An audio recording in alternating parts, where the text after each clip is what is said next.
Honourable Member, Mr. Duncan. Article 4 million. Thank you very much, Mr. Speaker.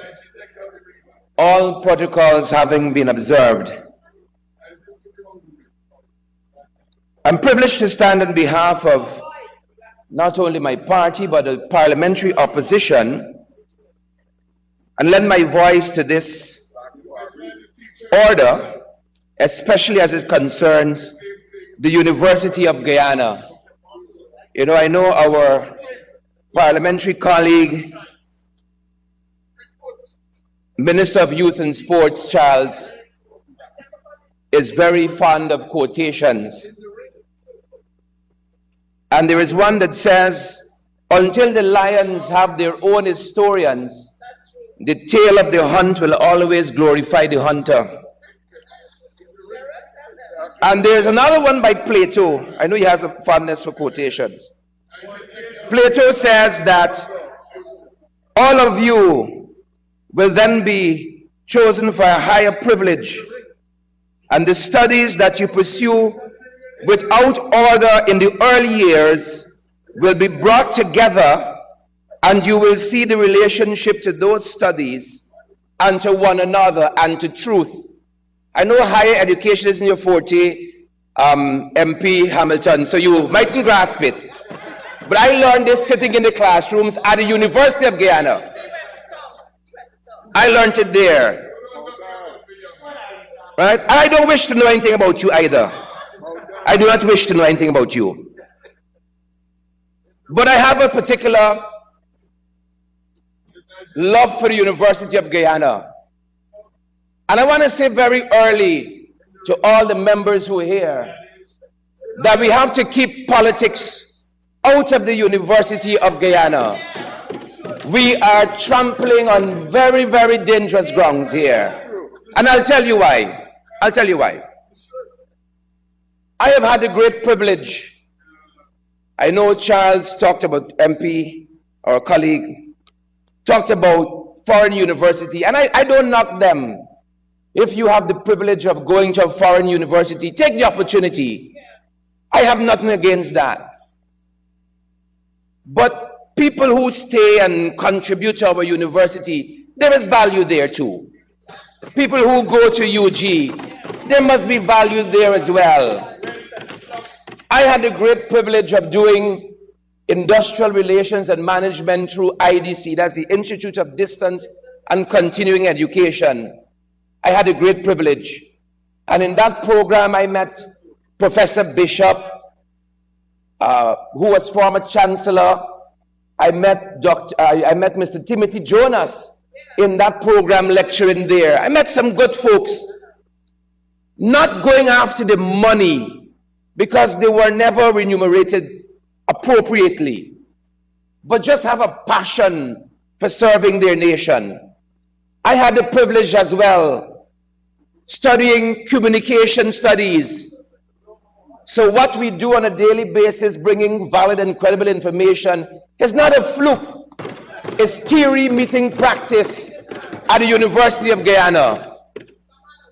In my first year as a communication undergraduate, I had Dr. Forsyth as a first-year student. I had Dr. Paloma Mohammed as a first-year student. We don't have a lot of doctors teaching our first-year students now because we don't attract that kind of talent because of the cost of attracting that kind of talent. Don't let us politicize UG. And after I graduated communication studies, I pursued law after that. And we had some great people in the law faculty as well. We lost Sheldon McDonald very early during that tenure, who was my head of department doing law. We lost Calvin Eversley, who was Harvard trained during my years doing law. We lost as well a gentleman who taught in the health sciences. He did medical ethics or something like that with us. We had it rough in those years. We had former Chancellor Short petite fella? Messiah, Keith Messiah, Eversley. We had former CCJ Justice Pollard. These were people who didn't go after the money. We had Kim Kite John as well. They were there providing service. So I say that to underscore, while I do not knock foreign universities as well, there is some value in the University of Guyana. I want to start there. And I want to compliment again the Minister of Education, Priya Manik Chan, one of the better persons, I think, in the PPP.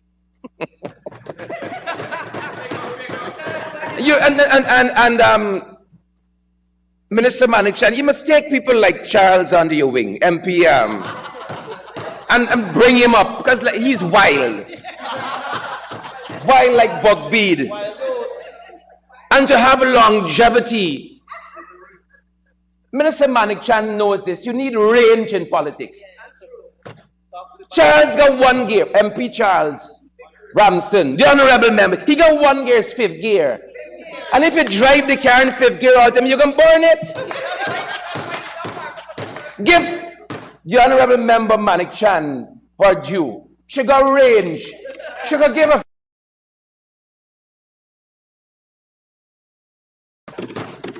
But you could, in this thing called, you know it all. You know all the Plato and all the Shakespeare. I had the privilege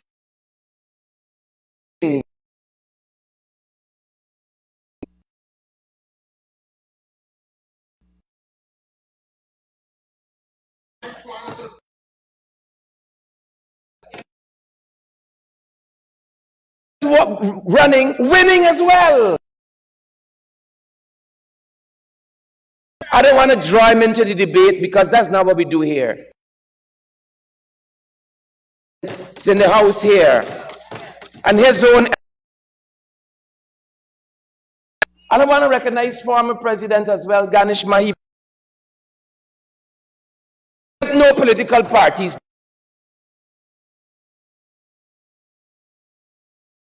I ran against USA. We ran against our favorite party.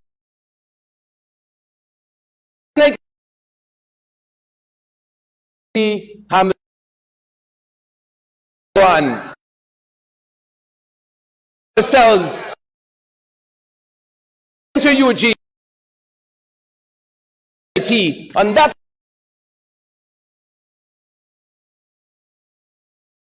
assembly because you had to come with something.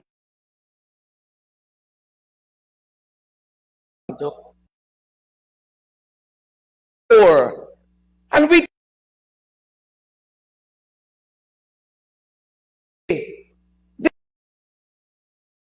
so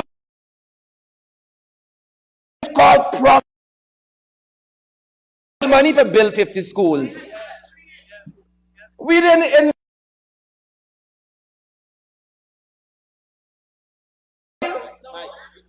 We did not have oil. And in 1992, when the People's Progressive Party came in, they met a free education system and they introduced tuition. 1992. Yeah. I'm saying it's caught up in the whole tenure there. We did not introduce free a tuition education.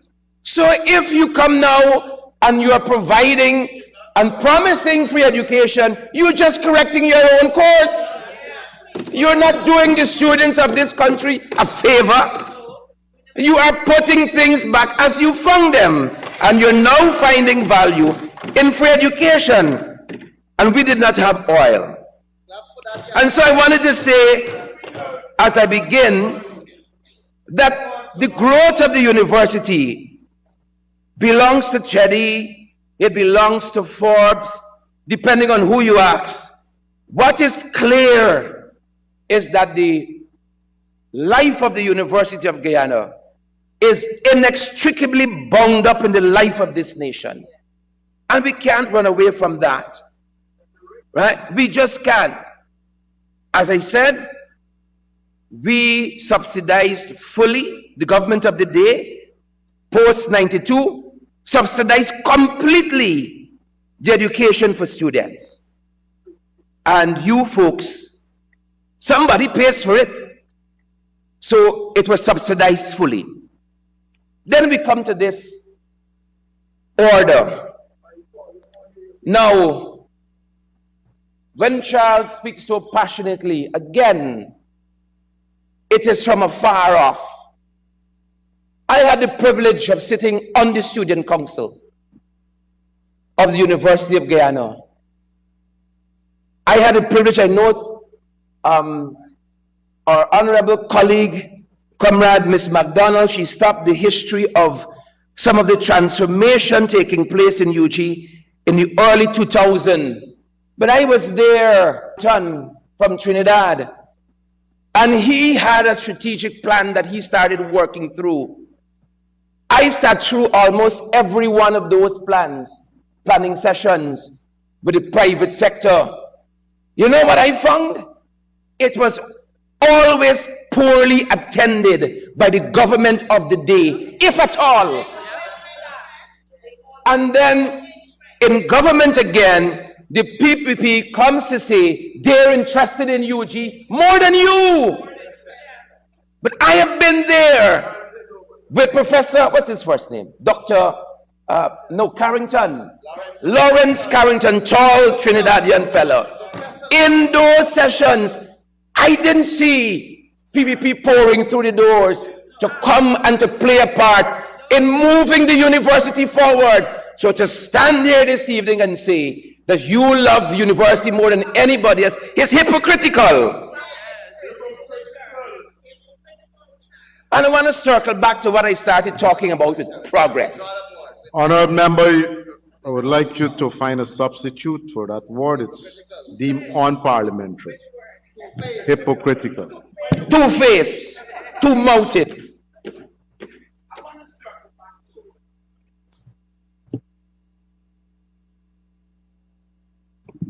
I want to circle back to progress. When I was a first-year student at UG, there were long lines from the registry, wrapped around the building, going out of the campus. You had to go and submit a paper form. Right? The PPP did not change that to a computerized system. That was pressure from UGSS. Right? Shut down the campus. And I come into that, shutting down the campus. That was the university becoming progressive in its thinking that started us on a course of reforming some of the structures at UG. I was a student at UG when you sat in GWLT and fan yourself, fetch chairs into GWLT. Huh? This was under the PPP. No Wi-Fi. Today, because of progress that started under the last, hold on, I'm coming to the tables. That started under the last administration. GWLT is air conditioned now. But Charles hasn't been back in a long time, so he won't know. I went open day this year. I didn't see anybody from the PPP there. I walked every faculty. I didn't see anybody from the PPP at open day. There is where it matters. But that is what you call progress. The stables is a metaphor in and of itself. In and of itself. My first day doing law, criminal law, Miss Amsterdam, fantastic woman, short in stature, big in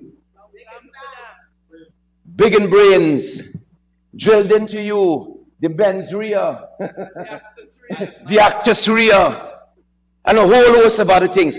Why you all are doing law? She asked each of us, oh, I want to be a humanitarian lawyer. I want to be a this, I want to be a that. The hands went up around the class. I was a poor little paggy boy from South, coming out of Ishmael, didn't know all these big things. Just had a little beating in my heart to press forward. Mother's a nurse, paid for my education at the University of Guyana. Look, let me talk this story. When we were having protests on campus, Dawes Amsterdam would always ask, I thought y'all want to be human rights lawyers. How come y'all are out there? It was always a couple of us, as per normal, at the front, in the fight for betterment at the University of Guyana. But you could have never engaged the PPP on that betterment. They didn't want to hear about that betterment, and they would wait you out. Let me see how long y'all could go there march. Let me see how long y'all could be absent from your class. 1 week, 2 weeks. And it's not only students. Lecturers had varying protests on that campus. I'm coming to Freddie. Hold on. Right? I know some of the union leaders so well. Mr. Haynes, because you lend support with them. Dr. Francis, because I didn't see PPP people there in the struggle when those people were asking for betterment. Under their man, Dr. Upadei, who supervised a certain PhD, and now get a big work at goal. He get the brown bag. Now he won't come back and take over UG under the table. I've been there like talk. Right? Mr. Speaker. Honourable Minister, you're rising on a point of order. The honourable member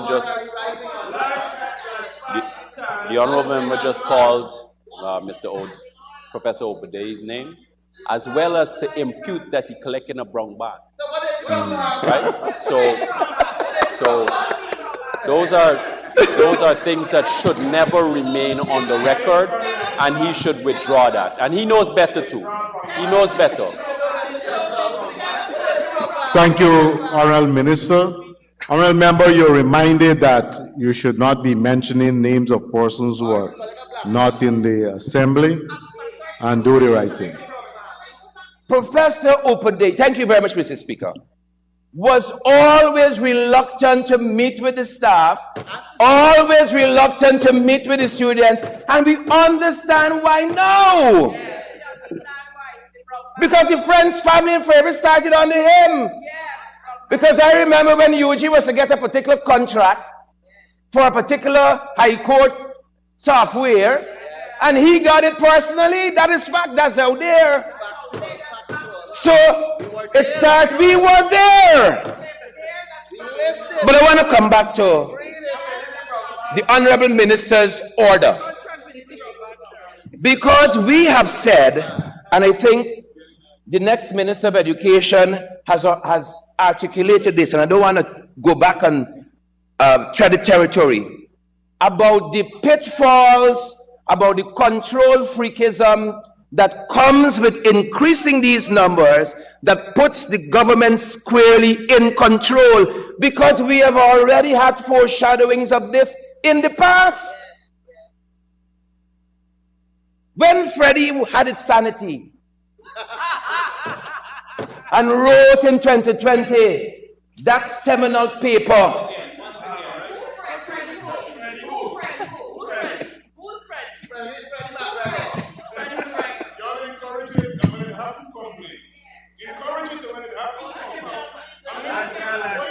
the Honorable Gentleman Freddie wrote a seminal paper on racism, the PPP, and all of that. And Freddie, in that university setting, was hounded by the PPP and his acolytes. And they were responsible for his dismissal from the University of Guyana. Freddie took that matter to an ombudsman who confirmed that. And imagine if they did not have total control as yet. It comes now to what the Honorable Member Greta McDonald says. They can want to dictate who get an honorary PhD. They can now want to get one from a proper university because they got one from a no-name unaccredited one. Which friend and family gets into what programs or who don't get in to the program? Which lecturer saying too much publicly and must be dismissed from the university? This has already happened in the past when people were bowing to pressure. And this is where they're coming to again. The PPP wants to exercise control freakism over the University of Guyana. And there has been tremendous uncertainty and vacillations as they pursue this. The PPP loves UG. UG has an online program that has started a little while now. It's ahead of goal. And the PPP loves UG so much, they create a parallel online program, rivaling UG in the budget for the program. And they love UG so much. This love looks strange. Strange love. The budget for the online program rivaling the entire university. And I've been talking predominantly about Turkine campus.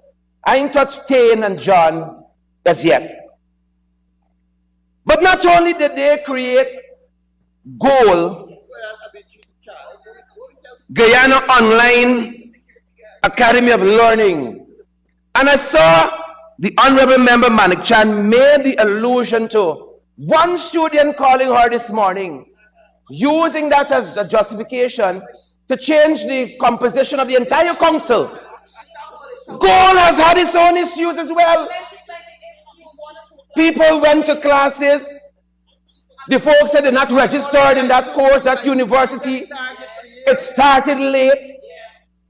You got some degree programs for 2.5 years. All manner of things. A lot of complaints has come. Now, if Goal and UG got a budget rivaling each other, who is the council for Goal?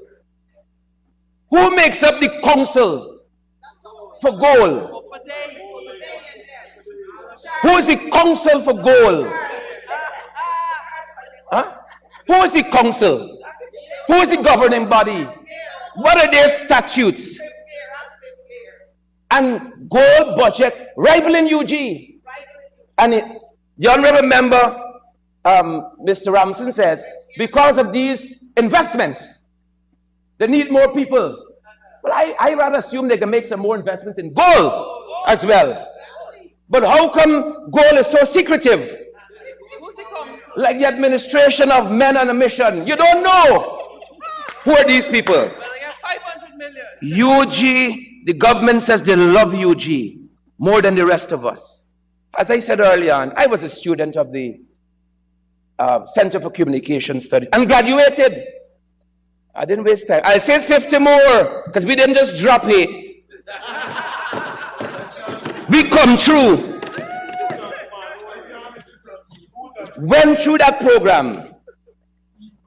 And we mentioned the stables earlier. I want to connect the two. I was sitting in a class. I won't call the lecturer's name because you're going to figure this thing bias and so on. But I think it's a lecturer on your side, but I won't call it name. Fantastic woman. She used to work in the judiciary. That's as much as I say. One day in one of the law classes, we were talking about the stables. I can't remember how the conversation came up. And she said to me something I've never forgotten. She said the stables is an example of when the stable was constructed to last about 10 years in the building of the university. It lasted about 40. She said the stables is an example of when you settle for less, temporary becomes permanent. And that is emblematic, symptomatic, idiomatic of the PPP, because the Guyanese people have settled for less with them, and temporary must not become permanent. They never sought in the 23 years they had the University of Guyana to change the stables. The complexion of the stables I knew when I was a student has changed. The same council. The stables is what happens when you settle for less, she told us. Temporary becomes permanent. I didn't forget that. So UG had the Center for Communication Studies that was housed in a building that looked like the stables. But it was a Center for Communication Studies. We had Paloma as the director, Forsyth, as I said in my early years, Bram and Nelson, people committed to a process. The government so loved UG, they went and started their own communication center in the Media and Communication Academy. They couldn't bring journalists through the communication center of the University of Guyana. Bring those resources through the University of Guyana. They went and create the parallel center. But Minister Manik Chan will argue with you, right, that UG is the brainchild of Cherry Jagan. Well, Cherry must be turning in his grave when he see what you all have done to his vision and his dreams. And then I want to come to the final thing as I wrap up. When I was a student doing law, one of the struggles we had is that law students were only allowed into UE, St. Augustine campus, whatever the name of the place is called, 25. But we were producing hundreds of students. It was cheaper, and still is cheaper for people from the different Caribbean countries to study here. And so they pour in. Right? I don't want to misquote the AG.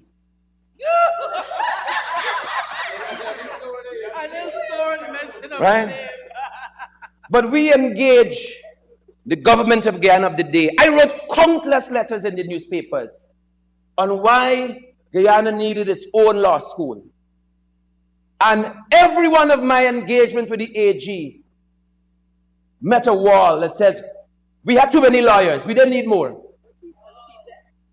And then suddenly an about face with the championing of this law school. They were dead set, we didn't need that. We had too many lawyers. All the letters I wrote to the papers are there. Letters to the editor. One issue after the next. As a matter of fact, we went as far in the Law Society putting together a symposium on a local law school. I'll give you the time frame. You know who we had visiting at that time? In a commission of inquiry, we had the then chairman of the CLE, what is it called? The Legal Education Body. The Legal Education Council. Was a woman. Can't remember her name now. But she was part of that commission of inquiry. We invited her to that symposium on why we needed a local law school. I think the former chancellor, one of the former chancellors came, and some other persons came. Nobody from the PPP showed up. Nobody from the PPP showed up. But they love UG. And I'll end with this, I'll connect the dots. When we were doing that simple program, that simple symposium on the need for local law school, a mother reached out to me, much like the student reached out to the Honorable Member Priya Manik Chan. The mother said, I have a daughter. She's doing law. Should I bring her? I said, bring her. And after the mother brought her, the symposium came to an end, she introduced us, we took a photograph. That young lady, the short of the story, ended up being my lawyer on a matter quite recently. That is how we came full circle. Ended up being, I'm saying... Honorable member, you'll have to make that story shorter than short. Your time is up unless you get an extension. I'm saying... Mr. Speaker, I move for the honourable member to be given 15 minutes to conclude his presentation. By standing order, that is permitted, once granted by the Speaker. Honourable member, you have 5 minutes to wrap up. Thank you very much, Mr. Speaker. I'm saying we never know how far the ripple effects of our actions can go. It is very interesting to see the People's Progressive Party take some decisions now. They were diametrically opposed to just a few short years ago. And I know you don't want to believe this or accept it, but there was a time in the not too distant past, you were out of government. Be very careful what you're asking for here. Be very careful what you're asking for here. And so I do not believe that we can support this order. I think it goes against the grain of everything the university should stand for. And I'm being advised by folks who know that this concept of a transformed university, as I said, started a long time ago, picked up steam a couple of years in the recent past. But this whole idea of the council was already canvassed in the shape and form of a modern council. And advice was received from non-political persons, academics, and those persons who study university and compositions and so on, that the council, in keeping with best practices, should actually be smaller. And I know that the PPP got a penchant for small bodies. And I'm not. We had a big oversight body for the Natural Resource Fund. They say too big. It's too much oversight. The honorable member, Ramson, says, because of the investments in UG, we got to get a big supervisory body. Well, all this investment coming through the NRF, but shrink the NRF. So the thing, the maths and mathsin. The maths and mathsin. I end with this. UG has showed over the years, and in the recent past, it has improved its international ranking. They have added a number of new programs with the same council. The work wasn't stymied. They have added a list of new policies. The student numbers have gone up, while other universities like UE has shrunk in registration numbers. Graduates have gone up. New PhDs. When you go on campus, you don't recognize it. The infrastructural projects, staff promotions, and a whole number of things are testament that UG is on a path. And I warn us, we've seen this movie before. In conclusion, certain changes were made to the PAC for better governance. Now the PAC hardly meets. And we warned this was the ulterior motive. They said, no. The papers locally are replete with the words of the Attorney General, the Honorable Gail Teixeira, all the democracy and the greater this and that, and everything has gone in the opposite direction now. How many meetings were missed? How far back the PAC is? They're coming now and they're arguing the same thing for UG. Greater this, greater that. But we've seen this movie before. With that being said, I want to humbly submit that we put this order into a select committee. UG was notified of this order through the press. When I spoke to UG even about the cancellation of the student debt, they had not been engaged on that. And the Honorable Minister of Finance knows this. They have put forward a number of proposals for the cancellation of student debt that they themselves have had to walk back. You need X amount of contributions, and then no, we can take that off the table. You need to show that you're employed, then no, we can take that off the table. Because these things are not being thought through in a very comprehensive manner, befitting the highest institution of learning in our nation. And so, Mr. Speaker, members of the government, members of the parliamentary opposition, I humbly submit, let us put this order into a select committee, consult with the stakeholders properly, and then come back and see if we feel the same way about it. Thank you very much, ladies and gentlemen.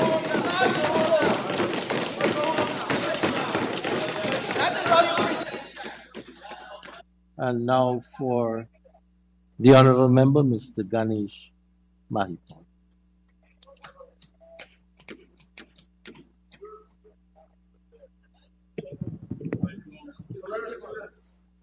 Thank you very much, Comrade Speaker. And let me start first by seeking your permission to congratulate all the pupils of this country who wrote the NGSA and were awarded their respective schools. And I'm happy to say that my son also wrote, and he did well, and I know that there are other members of parliament whose children wrote, and I'm sure that they also did exceptionally well. And I'm sure as they grow, they will attend the University of Guyana, and hopefully they will get a very good university to attend, one that does not have political interference. Sir, I want to echo the sentiments of Honorable Member Sherod Duncan and say that we should not have political interference at the University of Guyana.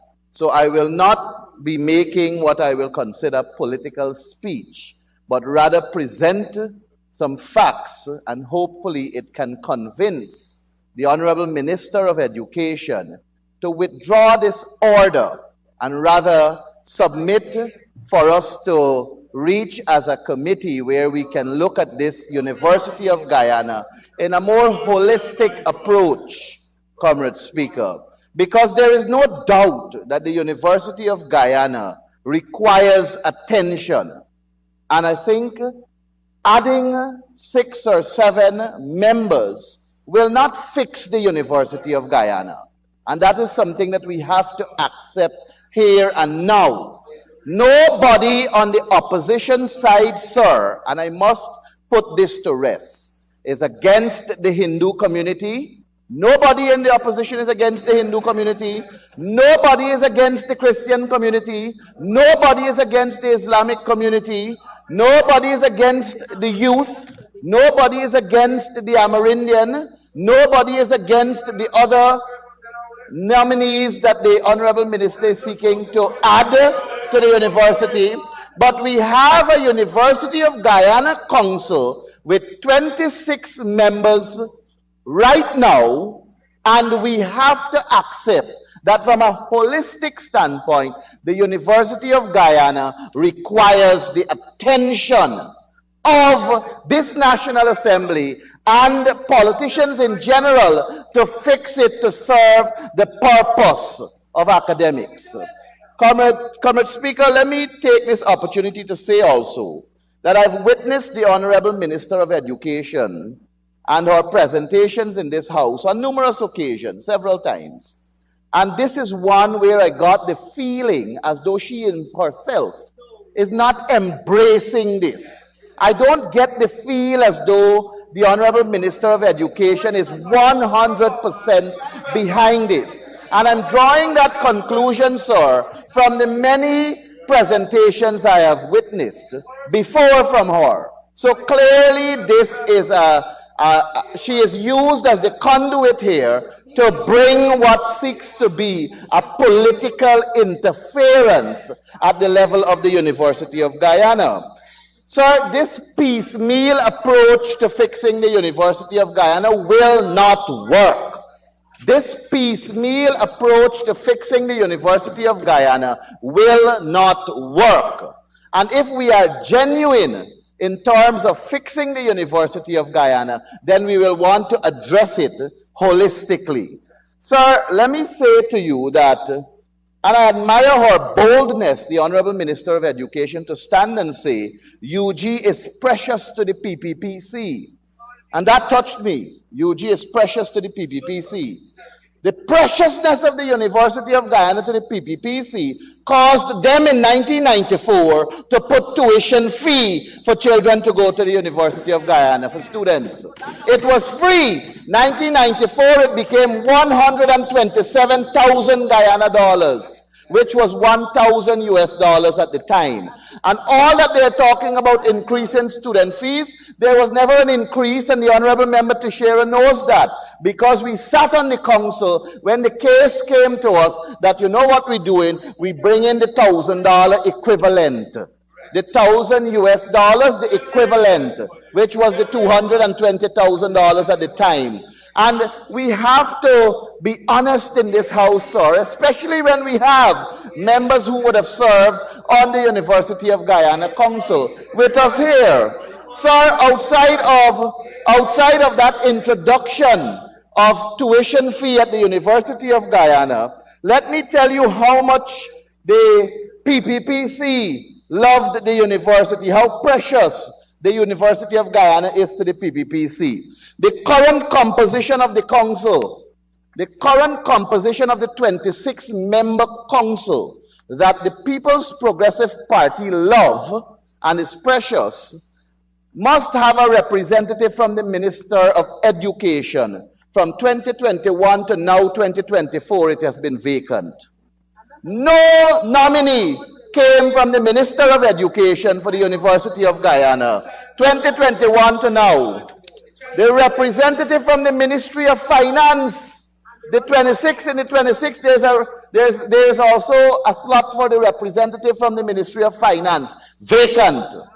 There is a nominee from the political party in office, vacant. There is a nominee from the Minister for Medicine and Law, in fact 3 nominees, vacant. So the 6th seat that the government has to occupy on this council, the 6th seat that currently exists for the government to occupy on the council, they are all vacant. From 2021 to now, nobody is sitting in those seats, and you are coming here to tell us that the University of Guyana is precious to you, Comrade Speaker, and you didn't occupy the 6, but you're going to put more. So on what basis must we now believe that you will occupy the more? Is it that with the more, the quorum will go up, and then they may not be able to meet, the university may not even be able to meet the council? That is perhaps what they're seeking to do, to shut the council down in its entirety. Sir, let me say also that Article 13, to which the Minister of Education spoke to, mainly speaks to wide consultation. So if you're going to make a change to what exists, then you are supposed to have wide consultations to do so. And this that is before us here, the University of Guyana themselves did not know about it. UG themselves did not know about this, Comrade Speaker. Comrade Speaker, Comrade Joe Hamilton said that the PNC said that Amerindians are bush people. I take offense of that, Comrade Speaker.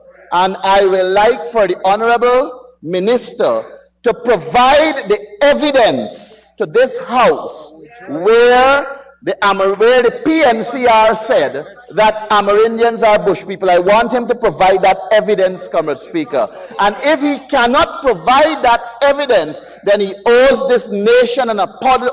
He owes the PNCR an apology, and this nation by extension an apology, of which that statement ought to be withdrawn. And I trust, Comrade Speaker, that you will crave my indulgence in ensuring that that evidence is produced. And if not, hopefully it will be withdrawn. Comrade Speaker, I want to also touch on the claim that when we had the chance, what did we do? But before I go there, sir, let me quote what was said by the Chancellor of the Judiciary at the 45th convocation ceremony by Justice Carl Singh. And these were his words, sir, not mine, his words. And as I said to you, sir, I'll be quoting a lot here. He said, "University autonomy has been defined as the freedom of the university to govern, appoint key officers, determine the conditions of the service of its staff, control student admission and academic curricula, control its finances, and generally to regulate itself as a legal entity functioning in accordance with its statutes, and its freedom of expression, freedom of action, freedom to disseminate information, and freedom to conduct research and distribute knowledge without hindrance or restriction. These twin concepts facilitate the flowering of thoughts and ideas and are the bedrock of flourishing and meaningful academia. Dilution of the degree of university autonomy or academic freedom should be stoutly resisted, since history shows that interference in the affairs of universities lead to intellectual regression. The concept of university autonomy and academic freedom must be shown the respect that is shown to the doctrine of the separation of powers, which is constitutionally recognized here in Guyana. These are the twin pillars supporting the structure which ensures that the university's role in the discharge of its responsibilities is meaningful. These were the words of Justice Carl Singh at the 45th convocation ceremony. Clearly, he's saying to us, stop interfering with the University of Guyana. Stop the political interference at the University of Guyana. But, Comrade Speaker, as if that is not enough to convince the People's Progressive Party and the Minister of Education to withdraw this order and come with a bill that can address the entire act of the University of Guyana, let me continue to quote what are best practices around the world. The method of selecting board members varies, but what is evident is that in all countries researched, governments have a say in the selection of members to this ultimate body. The involvement of the government in the selection of members to this ultimate body ranged from appointment by government of external members, as in many European countries, but the names are suggested by the institution. By the institution. So the appointments that the governments make, they come from the institution. As in Sweden and the Netherlands, in France, the state has no say in appointments to this ultimate body. In Australia, some universities have 1 or 2 members appointed by their state parliament. Attempts by the government to extend this to all external members met with strong opposition, and so the idea was dropped.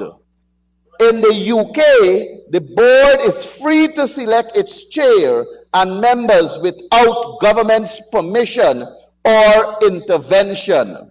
Sir, and this was taken from best practices in university government structure, from highly consultative national process from 2010 to 2012 under the Government of Guyana's initiative. Sir, the document went on to spell out what the recommended structure of the University of Guyana should be. And it says here, the recommended structure, the basic elements of the existing structure remain. That is, the council with its attendant committees, the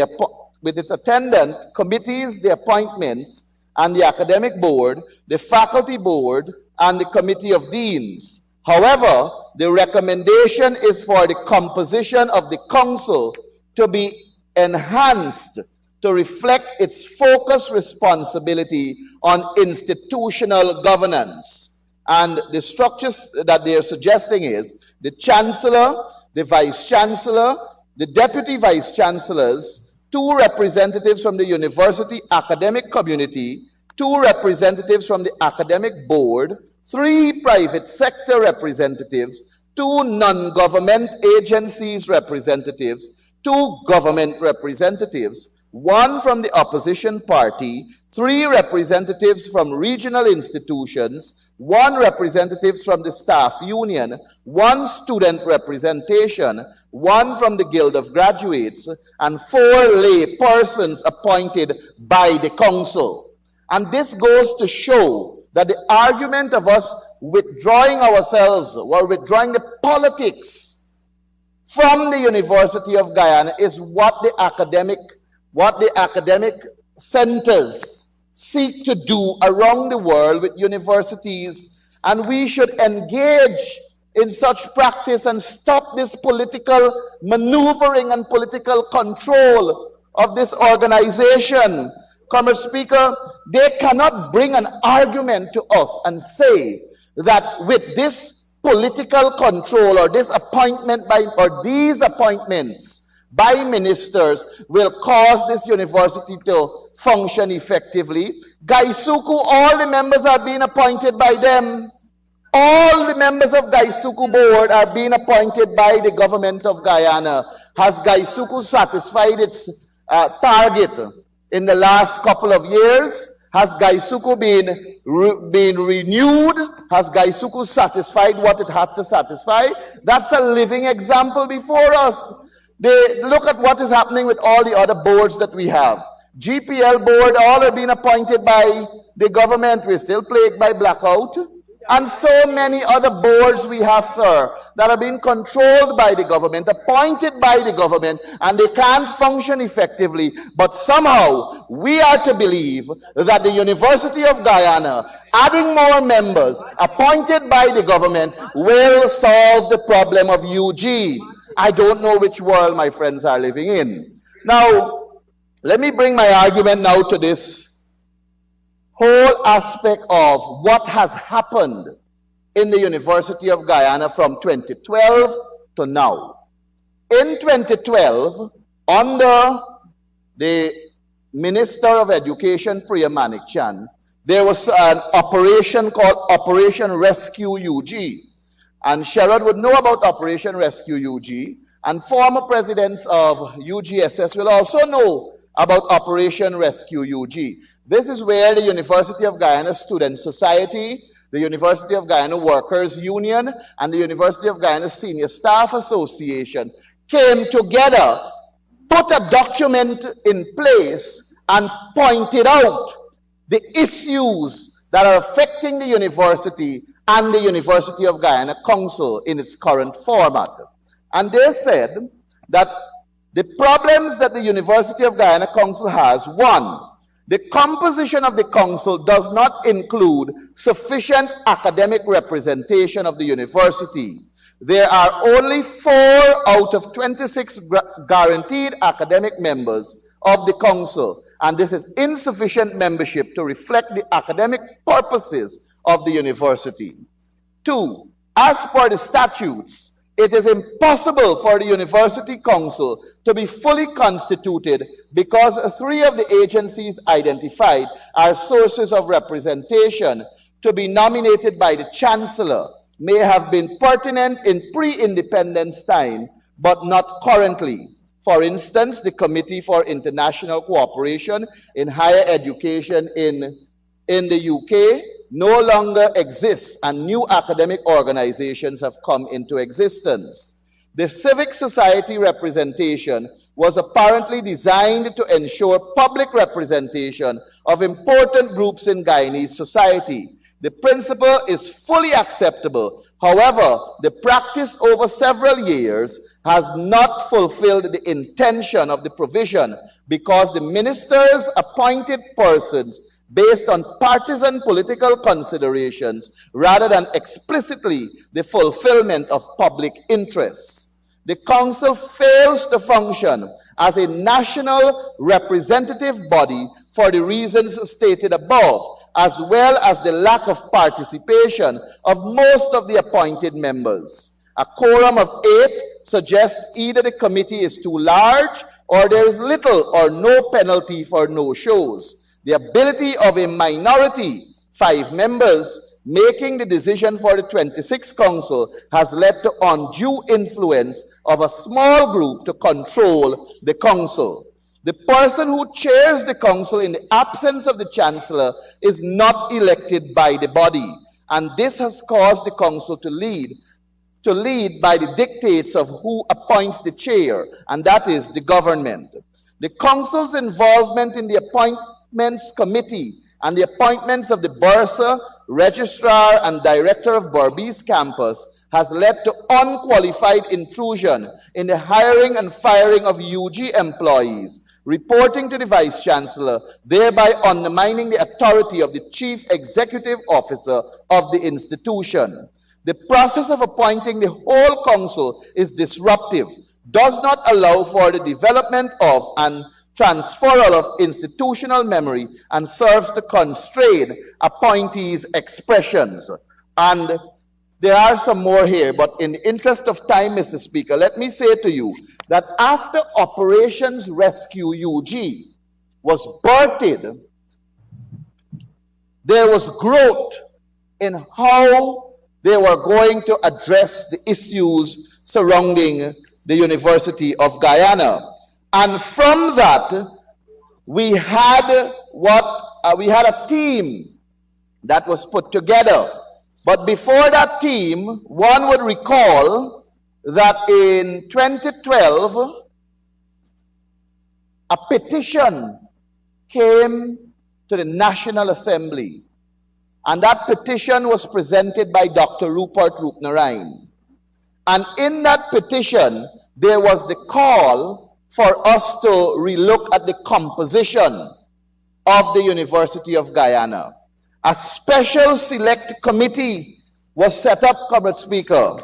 And this was not done by way of trying to put 1 or 2 or 3 or 4 members on the council. It was done with the intention of ensuring that there is, the title of it is, University of Guyana has a governing body that has the capacity to transform the institution into a truly national asset. That is what they dubbed it as. And it was the Minister of Labor at the time, Comrade Speaker. It was the Minister of Labor at the time who suggested that it be named on the appointment of a new, fully constituted council to ensure that the University of Guyana has a governing body that has the capacity to transform the institution into a truly national asset. So the PPP, the APNU, and the AFC in 2012 were working towards ensuring that there is an institution called the University of Guyana for it to serve its purpose by relooking at the entire composition of the council. Not just adding members, but to look at the entire composition of the council at the University of Guyana. The Minister of Labor, Dr. Nanda Gopal, said, "Mr. Chairman, would it be proper for the committee to sit discussing an issue like this without it being brought to the university administration and for the administration to discuss it. And then after that procedure would have been exhausted, if needs be, it reaches this stage. To my mind, this is preemptive or preempting whatever the university and or the Ministry of Education may want to do, and then to come to this area. I would have thought procedurally that if not the university administration, let us assume that they have tried and failed at the university level before we move in the direction of a new council. So because of that suggestion that came, they invited this special select committee, invited the university administration, and a number of people who have a wealth of experience at the University of Guyana to come and give their feedback, to come and give their presentation, to dialogue with this special select committee. This special select committee that had 5 members from, in fact, it was chaired by the Honorable then Dr. Rupert Roopnaraine, and from the People's Progressive Party side, there were 4 members. There were 5 members, sorry, 1, 2, 3, 4, 5 members. The Honorable Mohammed Irfan Ali, he was Minister of Housing and Water at the time. The Honorable Dr. Nanda K. Gopal, Minister of Labor. The Honorable Mrs. Indrani Chandrapal. The Honorable Mr. Odinga Lumumba. And the Honorable Dr. Vindhya Vashini Prasad. So I am sure Dr. Prasad is well au fait with what I'm referencing here. And from the APNU side, we had Dr. George Norton, the Honorable Christopher Jones, and the Honorable Annette Ferguson. So even Miss Annette Ferguson, Honorable Member, knows what I'm talking about. The Alliance for Change, they had Mr. Trevor Williams, the Honorable Trevor Williams at the time. So all 3 political parties were working in the best interest of the University of Guyana in 2012. Why can't we do it now? Why can't we work in the best interest of the University of Guyana now? Why can't we continue from where they have left off? But let me tell you how far they have gone with what they had to do, Comrade Speaker. Comrade Speaker, out of all those work, out of all the work that was done from 2012 to now, sir, we arrived at a draft legislation. A draft legislation at the University of Guyana that very members of the committee who were a part of it, they did not reach to further deal with this draft legislation. But this was the next meeting that they had to present to the Special Select Committee. A draft legislation that seeks to repeal the existing act and seek to address beyond the membership of the council. There were many other aspects of the University of Guyana that needed to be addressed in the act, and that is why a draft bill is what we arrived at. And I have a copy of it in my hands. And I cannot understand or fathom the thought. Why is it that from 2012 to 2018, there were so many progress? In fact, this draft bill, sir, was submitted to the then Minister of Education, Nicolette Henry, in late of 2018, and it would have been tabled in this House in 2019, but we know that there were reasons for that not happening. So I hope the Honorable Minister will not claim that she does not know about this, because in 2012, when it started, she was the Minister of Education. Sir, with all that I have said there, I want to put on record that the APNU AFC is fully supportive of us addressing the University of Guyana by way of looking at the entire act that exists, by way of us addressing the faults of the entire act so that we can modernize the act and bring it up to date with what we have before us here and now to make the University of Guyana a better place for all of us who have not gone there as yet, and even our children and grandchildren who will have to study there someday to come. We should not go down the road of trying to politicize the University of Guyana, which can lead to further destruction, further harm, and bring greater hardship on the people of Guyana. Sir, I trust I have made my point solidly, and I trust that the government, the People's Progressive Party government, the Minister of Education will see sense in removing this order, and let us address this by way of dealing with the act, and if possible, let's repeal it and replace it with a well hammered out, a well thought out, and an act that can enjoy the support of the People's Progressive Party and the APNU AFC. We can do it because we did it before when we were dealing with the bill that had to do with the single window bill. That bill, when it came, we went to the Special Select Committee. In a matter of days, we hammered it out. We came back to this house and we presented to this nation a bill that enjoyed the support of both sides. A bill that was well thought out, and it is now being implemented. We can do the same for the University of Guyana. We have the willpower to do it. We on this side, we are prepared to do it. Tell us, are you prepared to do it? I thank you, Comrade Speaker.